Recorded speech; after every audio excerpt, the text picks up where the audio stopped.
Hi అండి, welcome back to మన ఇంటి సంప్రదాయం. టుడే వచ్చేసి బీరకాయ పల్లీలతో చాలా టేస్టీగా ఉండే సింపుల్ కర్రీని చూపించబోతున్నాను. ఈ కర్రీని బ్యాచిలర్స్ కూడా చాలా సింపుల్గా చేసుకోవచ్చు. ఇక్కడ ఒక 500 గ్రామ్ బీరకాయలు తీసుకొని వాటిని బాగా వాష్ చేసి పైన పొట్టు అంతా తీసేసుకొని చిన్న ముక్కలుగా కట్ చేసుకోవాలి. ఈ విధంగా పక్కన స్టవ్ వెలిగించి కడాయి పెట్టుకొని అందులో ఒక 2 టేబుల్ స్పూన్ దాకా ఆయిల్ వేసుకొని జీలకర్ర, ఆవాలు, కరివేపాకు, అలాగే చిన్నగా కట్ చేసి ఉంచుకున్న ఉల్లిపాయ ముక్కలు వేసుకోవాలి. ఆనియన్స్ అన్నీ త్వరగా ఫ్రై అవ్వాలంటే ఇందులో కొంచెం సాల్ట్ యాడ్ చేసుకున్నట్లయితే తొందరగా ఫ్రై అయిపోతాయి.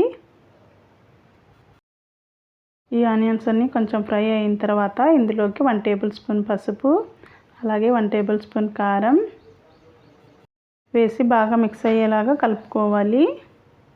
ఇప్పుడు మనం ముందుగా చిన్నగా కట్ చేసి ఉంచుకున్న బీరకాయ ముక్కలను వేసుకొని కలుపుకోవాలి. ఈ విధంగా బీరకాయ ముక్కలకంతా కారం పట్టేలాగా మిక్స్ చేసుకోవాలి. ఈ బీరకాయ ముక్కలన్నీ ఒక 2 మినిట్స్ వరకు ఫ్రై అయ్యేలాగా మూత పెట్టేసి ఉంచుకుందాం. ఒక 2 మినిట్స్ వరకు మూత పెట్టేసి ఉంచుకున్నామంటే ముక్కలు మెత్తబడతాయి. ఈ విధంగా ఒకసారి కలుపుకొని ఇప్పుడు బీరకాయ ఉడికించుకోవడానికి ఇందులోకి వాటర్ వేసుకుందాం. తగినన్ని నీళ్ళు పోసుకొని బీరకాయలోకి ఉడికించుకోవాలి. ఈ బీరకాయ అంతా ఒక 5 మినిట్స్ వరకు మూత పెట్టేసి ఉడికించుకుందాం.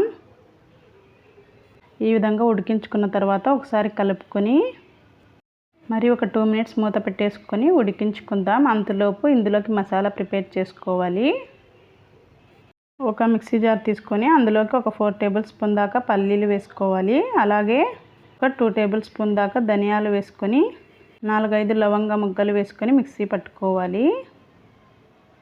ఈ విధంగా పొడి చేసుకొని ఈ పొడిని మనం ముందుగా ఉడికించుకుంటున్న బీరకాయలోకి వేసుకోవాలి.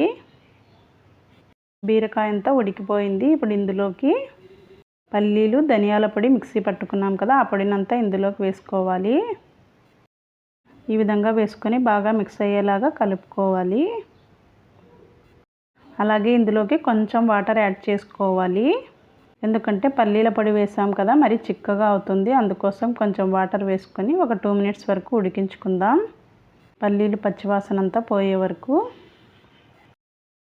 ఈ విధంగా ఉడికించుకున్న తర్వాత ఒకసారి కలుపుకొని కూరంతా ఫైనల్గా ఇందులోకి చిన్నగా కట్ చేసి ఉంచుకున్న కొత్తిమీరని యాడ్ చేసుకుందాం. అంతేనండి, ఈ బీరకాయ కర్రీ చాలా టేస్టీగా ఉంటుంది.